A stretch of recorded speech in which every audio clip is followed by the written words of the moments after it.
हिंदी में यूपीएससी की तैयारी से संबंधित प्रोग्राम्स को देखने के लिए सब्सक्राइब करें study IQ IAS Hindi. Hello students, सबसे पहले आप सबको पंडित जवाहरलाल नेहरू भारत के पहले प्रधानमंत्री के जन्म दिवस की हार्दिक शुभकामनाएं।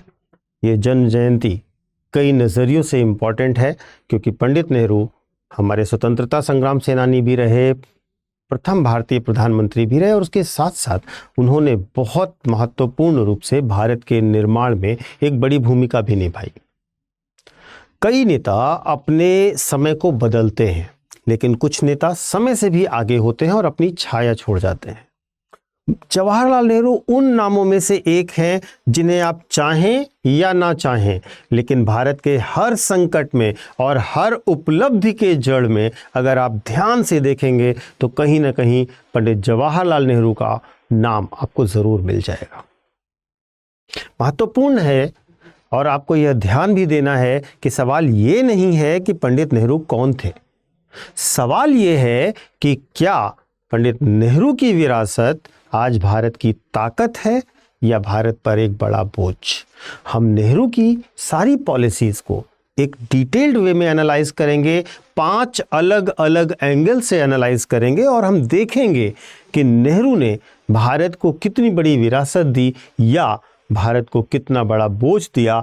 अंत में निर्णय मैं चाहूँगा कि पूरा वीडियो ध्यान से देखिए और आप दीजिए, क्योंकि आप हैं आज के भारत के समझदार नागरिक। एक कृतज्ञ राष्ट्र को अपने हर राष्ट्र निर्माता को याद करना चाहिए, लेकिन तथ्यात्मक रूप से जो गलतियां हुई हैं, जो कमियां रही हैं या जहां पर हमें लगता है कमियां हैं, उसे भी समझना होगा।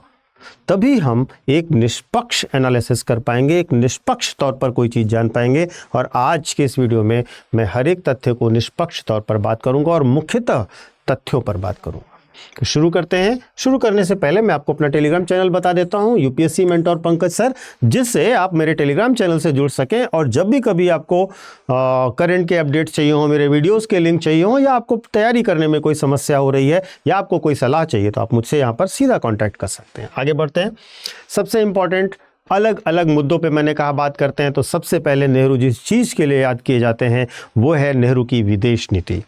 माना जाता है एक बहुत डायनामिक पर्सनालिटी के व्यक्ति थे, विदेश से एजुकेशन प्राप्त किए, भारत में भी बहुत बेहतरीन जगह से एजुकेशन प्राप्त किए और इनके बहुत सारे जगहों पर यात्रा करने के अनुभव और बहुत सारी चीज़ें थी।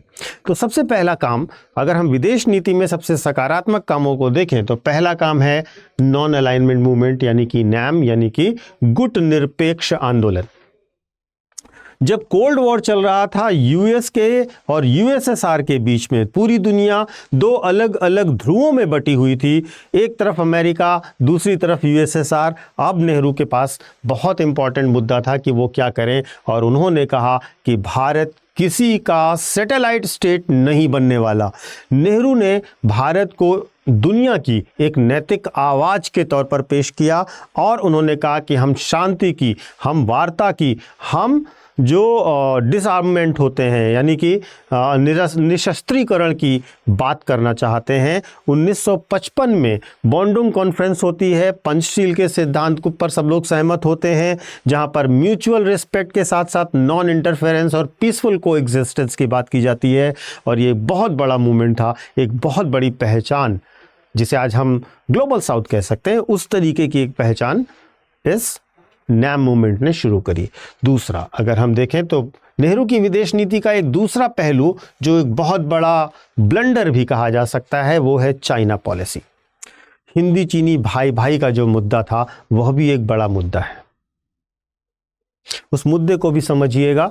जो 1950 में नेहरू जी ने और ज़ौ इलाही ने एशियन सॉलिडेरिटी की बात की, नेहरू ने कहा कि, और नेहरू का ये मानना था कि भारत और चीन, जो मुख्यतः जो चीन है, वो हमारा सिविलाइजेशनल ब्रदर है, हमारा सभ्यतागत भाई है। और 1962 में उसी चीन ने भारत पर आक्रमण कर दिया।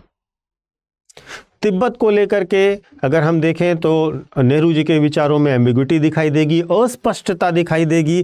जो फॉरवर्ड पॉलिसी है वहाँ पर भी आपको प्रॉब्लम दिखाई देगी। और जो यूनाइटेड नेशंस की सिक्योरिटी काउंसिल की सीट गिफ्ट की गई, वह भी चाइना को जो गिफ्ट की गई नेहरू जी के द्वारा, इनफैक्ट उन्होंने सपोर्ट किया था, वह भी एक बड़ा मुद्दा था जो भारत की उस समय की सरकार यानी कि पंडित नेहरू की सरकार की चाइना पॉलिसी को लेकर के एक भ्रम, एक कमजोरी की स्थिति को दिखाता है। हुआ क्या? इन सब का परिणाम हुआ 1962 में हम युद्ध लड़ते हैं चाइना से और हार जाते हैं। बहुत ही शर्मनाक हार होती है। नेहरू का जो ड्रीम था, जो सपना था, वो चूर चूर हो जाता है।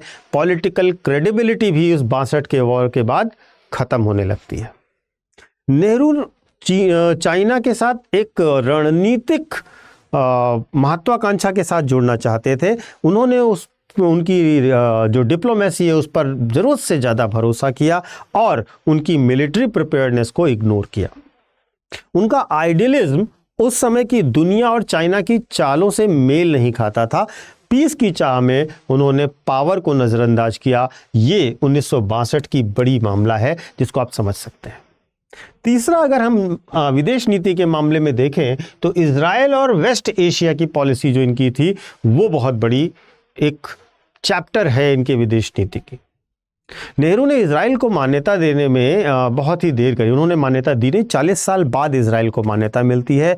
अरब वर्ल्ड्स को नेहरू कभी नाराज नहीं करना चाहते थे।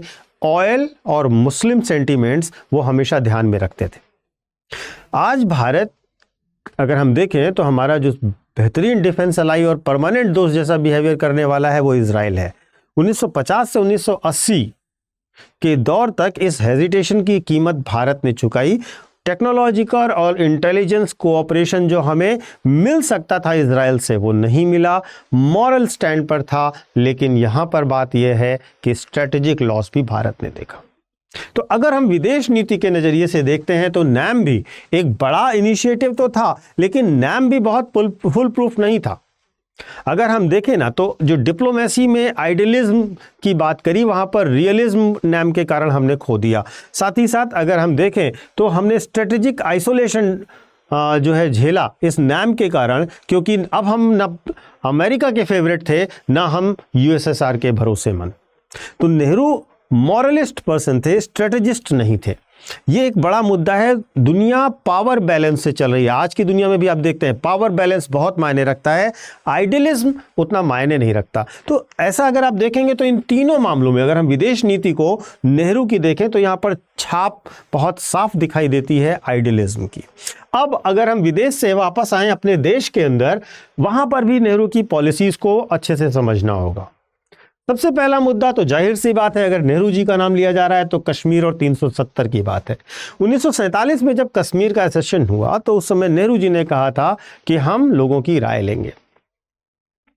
इनफैक्ट इसको क्लियर करते हैं, ये थोड़ा सा स्टेटमेंट वेग है, स्पष्ट नहीं है।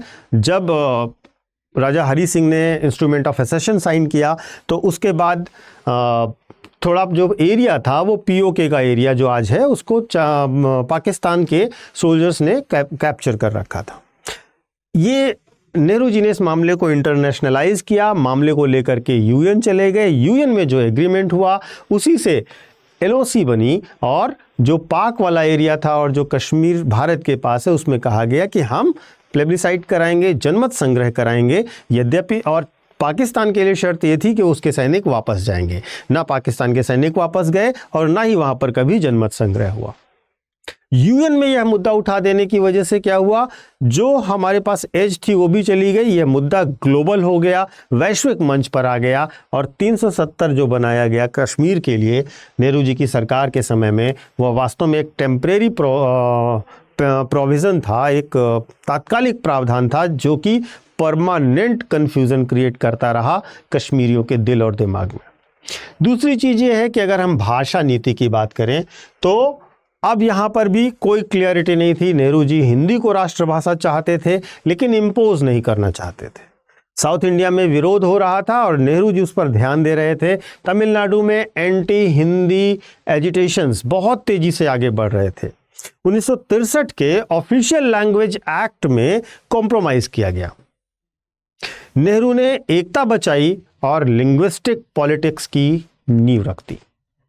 इसके साथ साथ अगर हम देखें तो आंतरिक नीति में नॉर्थ ईस्ट और ट्राइबल पॉलिसी को अवॉइड नहीं किया जा सकता। नेहरू का जो ट्राइबल पंचशील का सिद्धांत था, आप ध्यान रखिएगा अगर आप स्टूडेंट हैं और यूपीएससी के एस्पिरेंट हैं तो ट्राइबल पंचशील के 5 सिद्धांतों को कमेंट बॉक्स में कमेंट करके अवश्य बताइएगा। ट्राइबल पंचशील मुझसे इंटरव्यू में पूछा गया था। खैर, तो वहाँ पर क्या था, ट्राइबल पंचशील का सिद्धांत दिया लेकिन नॉर्थ ईस्ट को आइसोलेट रखा गया। इंटेंट अच्छा था, रिजल्ट अच्छा नहीं था, यह एक बहुत बड़ी प्रॉब्लम थी। अब हम एक और मुद्दे को देखें जो कि है अर्थव्यवस्था। अर्थव्यवस्था की बात करें तो नेहरू जी की एक बड़ी जो देन थी भारत की इकोनॉमिक सिस्टम को, वो था planning commission. Politically democratic Bharat को वो बनाना चाहते थे और इकोनॉमिकली सोशलिस्ट बनाना चाहते थे। 5 ईयर 5 का पंचवर्षीय योजना का मॉडल योजना आयोग के माध्यम से भारत में लाया गया। इसके साथ साथ भारत में जो पीएसयूज हैं वो उनकी स्थापना, बड़े बड़े पीएसयूज की स्थापना की गई और उसके साथ साथ जितने भी कोर एरियाज ऑफ इकोनॉमी हैं उन पर स्टेट का कंट्रोल मजबूत किया गया। तो अगर हम भारत के औद्योगिकरण को देखें तो इसमें नेहरू की लीगेसी आपको साफ दिखाई देगी। डैम की बात करें, बड़े बड़े बांधों की बात करें, स्टील प्लांट्स की बात करें, आईआईटीज की बात करें, इन सब को, और उन्होंने इन मल्टीपर्पज़ डैम को और बड़ी बड़े उद्योगों के लिए टेम्पल्स ऑफ इंडिया वर्ड का इस्तेमाल किया। समस्या क्या हुई, जो over nationalisation, over national spirit के साथ सरकारी करने के कारण कोटा परमिट राज आया, लाइसेंस कोटा परमिट राज जिसको हम कहते हैं। प्राइवेट सेक्टर एक तरीके से चोक कर गया, वो आगे नहीं बढ़ पाया। ब्यूरोक्रेटिक ओवर रीच और फर्दर चल के ये मास लेवल के करप्शन में कन्वर्ट होती है। एंटरप्राइजेस को एक प्रकार से माना गया, जो प्राइवेट एंटरप्राइजेस थे उनको शक के नज़रिए से देखा गया और इसके कारण जो दक्षता है, जो एफिशिएंसी है, उस पर ध्यान नहीं दिया गया। इस सब की अगर हम बात करें तो एक बड़ी आर्थिक कीमत भी चुकानी पड़ी। जो भारत की ग्रोथ रेट है उस दौर की, उसको हिंदू रेट ऑफ ग्रोथ कहा जाता है। 3.5% के अराउंड हमारी ग्रोथ रेट रही, जबकि पोटेंशियल बहुत ज़्यादा था। पॉवर्टी रिडक्शन की बात करें, जो गरीबी निवारण था वो बहुत कम था। इसके साथ साथ एक्सपोर्ट में हमने कोई भी बड़ा काम नहीं किया, बिल्कुल नगण्य टाइप का भारत का एक्सपोर्ट था। कॉम्पिटिटिवनेस भी बिल्कुल नहीं थी एक्सपोर्ट ने। लेकिन हम ज़रूर ये कह सकते हैं आर्थिक मामलों में कि नेहरू जी ने विज़न दिया, लेकिन एग्जीक्यूशन जो था नेहरू जी का वो सोशलिस्ट आइडिया में कहीं ना कहीं फंस गया। इसके बाद मैं उस एरिया में जाना चाहूँगा जिस एरिया पे नेहरू जी ने सबसे बेहतरीन काम किया, और वो था साइंस एंड टेक्नोलॉजी का मामला। ये बिगेस्ट लीगेसी कह सकते हैं हम पंडित जवाहरलाल नेहरू की। नेहरू जी का बहुत स्पष्ट मानना था कि जो साइंटिफिक टेम्पर है वह उन्नति का सीधा प्रतीक है। अगर आप देखें तो नेहरू जी ने एटॉमिक एनर्जी कमीशन बनाया 1948 में होमी जहांगीर भाभा के साथ। CSIR नेटवर्क स्थापित किया, DRDO स्थापित किया, IITs स्थापित किए, इसरो का फाउंडेशन डाला विक्रम साराभाई के इनिशिएटिव्स में।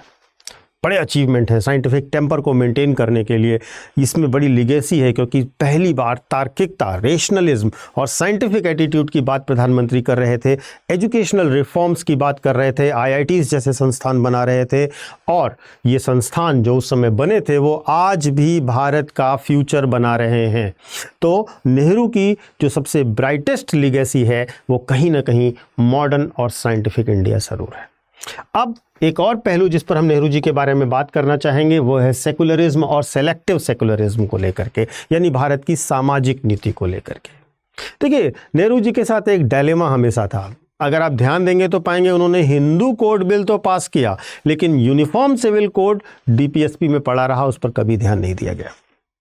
सेकुलर को कॉन्स्टिट्यूशनल बना दिया गया, लेकिन रिलीजियस लॉज को अनटच्ड रखा गया। तो अब आप समझ सकते हैं कि ये एक बड़ा डिलेमा दिखता है पूरे नेहरू जी के कार्यकाल का। इसके साथ साथ अगर हम सामाजिक आउटलुक की बात करें तो नेहरू मानते थे कि धर्म एक प्राइवेट मैटर है, लेकिन 1950-60 में सेकुलरिज्म पॉलिटिकल स्लोगन बन गया और उनका सेकुलरिज्म जेन्युइन था, लेकिन बाद की पीढ़ियों ने उसको पॉलिटिकल शील्ड की तरह इस्तेमाल किया। तो ये एक बड़ा मुद्दा है जो नेहरू जी के साथ जुड़ता है।